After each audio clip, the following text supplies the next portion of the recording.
Hello, Mark. These are your carburetors, and I have done the best I can. They were very worn out. Somebody had been into them previously and had bushed them incorrectly, and done a very poor job of doing it incorrectly. So your throttle bushings are actually in pretty bad condition. Got an awful lot of slop in the, let's see, let's take this spring off here and pop this off here. Got a whole bunch of slop right here in these throttles right here and right here as well. A lot of slop here and in the second barrel shafts. And so that's going to limit your success with these carburetors. Also, the butterflies, where they fit into the body, into the throat, those were in bad shapes, and I actually ended up using 3 brand new butterflies that I found. So you got a whole bunch of things working against you to keep you from having carburetors that are going to be successful, or as successful as we would like. Let's put it this way. I have got you carburetors that will work. You had mentioned that you had fuel flowing out of the carburetors, flooding out. That's due to problems with what I call the pre-atomizers, the crossways sitting devices in the bores, and they have to be secured and have to be sealed up tight against the bore, otherwise fuel will indeed come pouring out of them. Fuel will never come out of the top of the carburetors here through this tube. That's a vent for atmosphere, for the float bowls to be vented to the atmosphere. That is not an overflow for fuel. Anytime you have fuel flowing out of the throats here, you got a real problem with the pre-atomizers, because they are a direct link into the float bowl and to the main circuit. Now then, we got a stone cold engine. This thing is cold soaked for a couple of days, and the outside temperature is about 40 degrees out here, so we truly have a cold engine. First thing you're going to do is come over here and you prime your carburetors with your priming lever on your fuel pump. You're going to give it a couple of squirts and hook up the return spring. You hit the switch and give us a little choke. Let's see what we get here.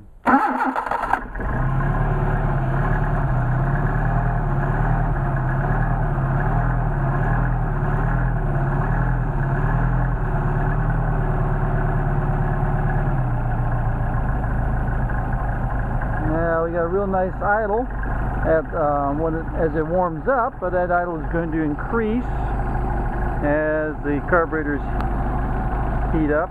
Let's say, what did I say? I said we have a real nice idle when it's cold. As the engine heats up, the idle will increase or degrade. Right now we got absolutely cold temperature. We're waiting for that for the water temperature to come up, because you cannot tune these carburetors until they have reached operating temperature. And then we are going to take our synchrometer DK2-40 and use that for adjusting the carburetors. And if you don't have one of these, they're available on Amazon and eBay, I believe. And they're not too terribly expensive, $40 to $50, depends on the retailer. Let's see, one thing I'm gonna note right now is that the idle adjusting screws, the idle speed adjusting screws, are not doing anything. They are not impinging on the throttle levers, because, as I say, you've got you have worn out carburetors, which always means you're going to have a high idle. And so right now we cannot adjust the idle down when the carburetors warm up. And so the idle screws are not doing anything. They're just sitting in there minding their own business. Another thing you've got to be very conscious of is your throttle linkage. I've got new ball sockets here, but they're ball ends, and what you need to do is make sure your ball sockets are all fresh and you've got good bushings here so this throttle shaft doesn't bounce around and is sloppy, because any slop here and here and here and here and into the pedal are going to translate into problems with your carburetor synchronization. Now as it warms up, I haven't done a thing, but as it warms up you can see our idle is increasing as we get water temperature.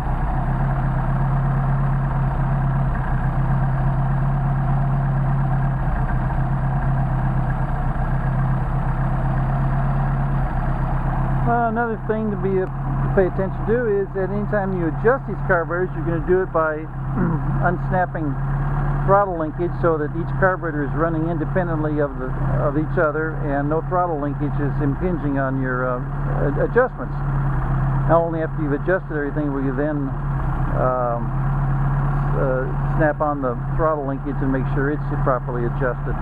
And that's why you've got a turnbuckle back here so that you can adjust these ends precisely where when they snap on, nothing changes in the way the carburetors operate. Okay, there we are. Idle is increasing. Haven't done a thing. All we're doing is getting water temp, and that's because as the carburetors heat up, clearances expand, and they start sucking air, which is what I call unmetered air. And the problem there is that you want all the air to go through here, because the carburetors are designed inside with the jets and the emulsion tubes and air corrector jets. The carburetors are designed to pull in a certain amount of air and mix, or actually it's designed so that whatever air comes in here, the proper amount of fuel is mixed internally into the air. You no longer have air just going in through here. You have air going in through these throttle shaft areas here. You've got air being sucked in through the second barrel, excessive amounts of air, and you have got what I call unmetered air being processed by the carburetor, and it's not able to compensate because it's not designed to handle fuel delivery for that much air flow or air volume that's going in there. And the air is going in here after all the jets and circuits have been bypassed. So you got lots of problems. But if you can live with the high idle, you've got some carburetors that you can probably live with. Right now we're up to water temperature, and we got an idle of about 13, 14, about 1250, 1300 RPM. Okay, now we're going to start. I'll show you where everything is, what's happening to everything. Alright, ordinarily on our second barrel, we want these to run 1.5 or 2, maybe 2.5 in terms of airflow registering on our little synchro meter right here. Okay, as you can see, you've got 5.5, and even if I push on the counterweight here, it drops down to 3, which is still high, and then pops up to 4, but it won't stay there. So we're at 3.5 to 4, and we go over here and we're measuring. We've got 4.5. Again, we would really like that to be about half of what it is. So let's push on the counterweight, and it really doesn't do much, doesn't move to speak of. So that's one problem. Another, as I said, is the throttle shafts for the first barrels. They're not sealing up very well.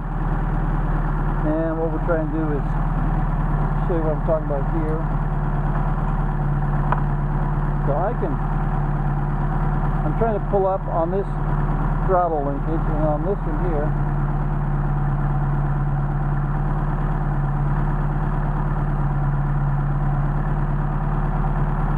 trying to reduce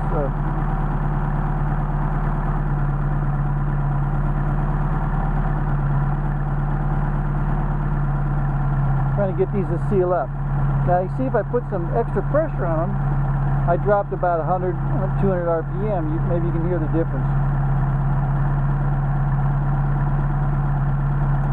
Now when I release, you hear it jumped up a little bit. Now let's check for synchronization on the airflow going through the first barrel. We've got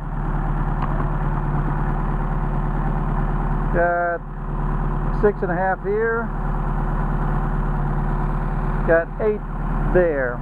Like I said, we take these off, unsnap the throttle linkage so the carburetors unsnap the throttle linkage so the carburetors are independent of each other. And let's see if we can find out if we can do anything here. We're running at 6.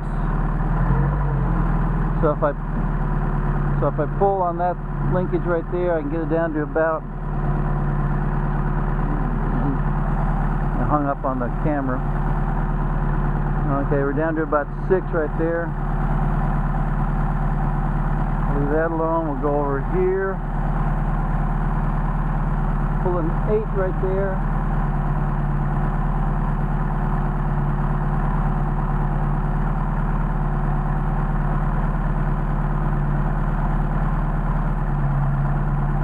I can get it down to 7 if I put a lot of pressure on the linkage, which is what you should be doing with your return spring on your carburetor. So I can get down to 7 here, and I release, it pops back up. Anyway, those are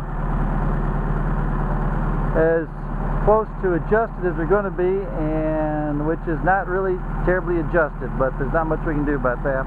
And I spent a couple, 3 hours putting in different butterflies. I put in about 10 different butterflies to try to get any success, and a new throttle shafts in there. So we will snap our linkage back on.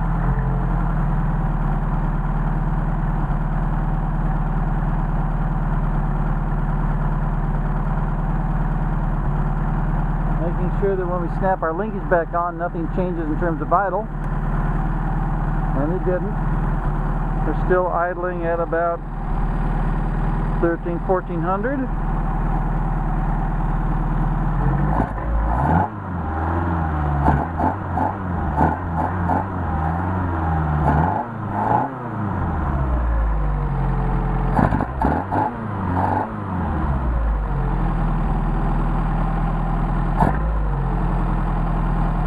Popped up a little bit higher.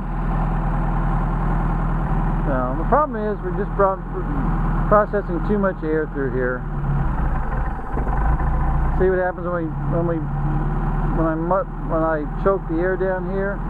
The idle decreases like it's supposed to.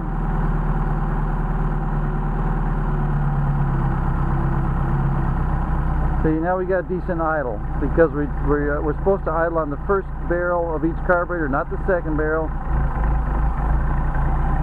Anyway, that's the problem, or one of many problems. Let's put it that way.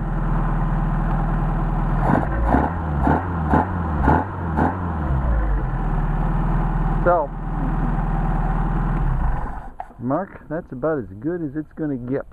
And they are serviceable, they are usable, just have a high idle. So we're going to try a hot start. So you have carburetors that work. They will not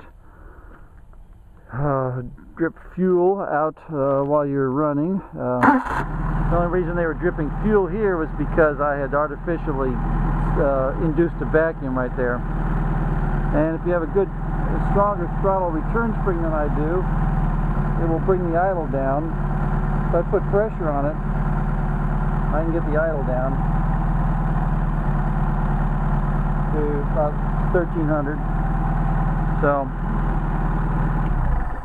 I think you can live with these. The only alternative is some very expensive machine work, and I think you can live with these. I hope you're happy. Thanks. Bye.